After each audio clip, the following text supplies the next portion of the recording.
నమస్తే అన్న, అందరికీ నమస్కారం. కువైట్లో ఉన్న కువైటీ పౌరులకు మరియు ప్రవాసులకు ముఖ్య గమనిక. కువైట్లోని ఓహా ద్వీపం మరియు కుబార్ ద్వీపం మధ్య ఉన్న బ్రావో సముద్ర ప్రాంతంలో police aviation wing director general ప్రత్యక్ష కాల్పుల శిక్షణ విన్యాసాన్ని నిర్వహిస్తూ ఉన్నట్లు మినిస్ట్రీ ఆఫ్ ఇంటీరియర్ ప్రకటించింది.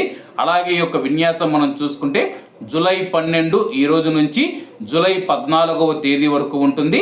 అలాగే ఈ చెప్పిన రోజుల్లో ఉదయం 6 గంటల నుంచి ఉదయం 10 గంటల మధ్య 3000 అడుగుల నుంచి సముద్ర మట్టానికి 3000 అడుగుల నుంచి ఉన్న గగనతలాన్ని కవర్ చేస్తూ జరుగుతాయని చెప్పేసి, అలాగే మంత్రిత్వ శాఖ తెలిపిన వివరాల ప్రకారం కార్యాచరణ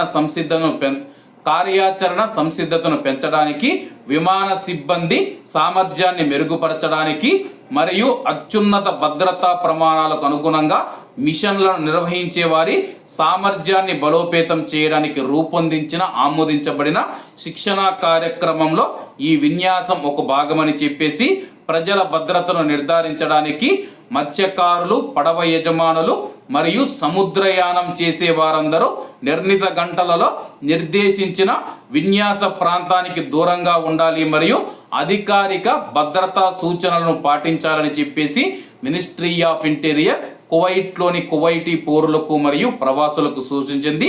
సముద్రయానం చేసేవారు బ్రావో మారిటైమ్ జోన్కు దూరంగా ఉండాలని చెప్పేసి జూలై 12 ఈ రోజు నుంచి జూలై 14వ తేదీలలో పోలీసులు ప్రత్యక్ష కాల్పుల విన్యాసం జరగనుందని చెప్పేసి మినిస్ట్రీ ఆఫ్ ఇంటీరియర్ ప్రకటించింది. కాబట్టి కువైట్లో ఉన్న మన భారతీయులు ఎవరైతే ఉన్నారో, ఎవరైనా సముద్ర యాత్రకు వెళుతూ ఉంటే కానీ ఈ ప్రాంతానికి 14వ తేదీ వరకు దూరంగా ఉండండి. కాబట్టి అందరూ బాగుండాలి, అందులో మనం ఉండాలి. అందరికీ నమస్తే అన్న, జై హింద్.